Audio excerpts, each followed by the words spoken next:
Food photography is incredibly popular, and a few simple techniques elevate food photographs from something average to something great.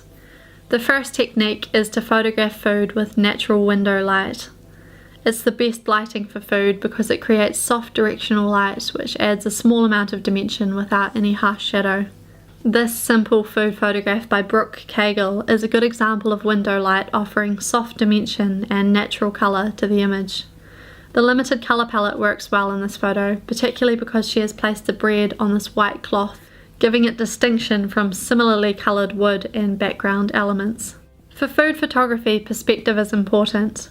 Looking directly down on the food or directly across level with it are the most successful angles for food photography. This photo by Jennifer Pallion is a great example of getting level with food. It's a perfect angle for when things have side-on shape or height, and it's perfect for when things are being drizzled or sprinkled. You just need to be aware of the background to ensure it's not distracting. In this image, the little highlights caused by directional light allow the sauce or generally wet, oily, juicy elements to shimmer, achieving more of a sensory experience and making the viewer want to eat whatever is in the image, which is a big part of intent behind successful food photography, especially commercial. Another example is this photograph by Toa Heftiba, in which we have a top-down perspective, which is an increasingly popular style of food photography. This perspective gives emphasis to multiple details. It offers a broad view of what's on a platter or wide bowl, especially useful if there's lots of food, and it creates a more artistic approach, giving more attention to shapes and repetitions of colour. Having plenty in focus and plenty of detail is important for the popular bird's eye perspective that we just mentioned. You generally want the food and the surface beneath it in focus. Adding details adds to the complexity and richness of the image. Details that lead out the edges give it the sense of being less confined, less staged perhaps, and definitely adding more visual appeal. This image by Brooke Lark is a great demonstration of this. We have lots of elements of detail to connect with on the table, and some come out the edges, making it feel like we are seeing part of a bigger scene, rather than them being positioned to take the photo.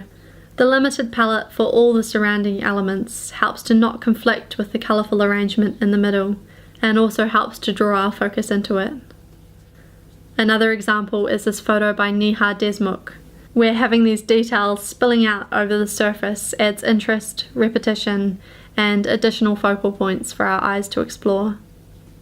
It can be a really successful technique to consider surface in food photography, to ensure it has a contrasting or cohesive colour, and texture really adds to the image too.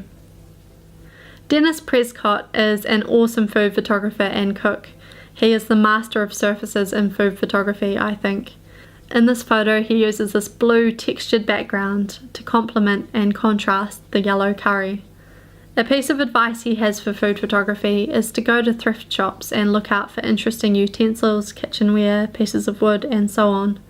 These old and interesting finds often add really great elements to the image.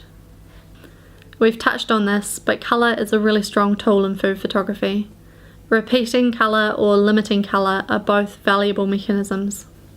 This photo by Monika Grybkowska repeats the green within the image to create a really gorgeous photo. The little bursts of yellow here help to pull our eye into the focal dish without distracting from the overall colour balance. Lastly, another technique in food photography is to add interaction for additional interest. Interacting with food, whether it's the actual hands in the image or evidence of interaction such as bite marks or disrupted elements, makes the photo feel more engaging and connected. This example by Herson Rodriguez is an evocative image that is almost more about the feeling than the subject. It doesn't have a large field of focus which stops you from having a particular area to linger on. But for me, it's not an issue in this image. You get a feeling of moment and the stringy toppings. It makes me want to be there eating it.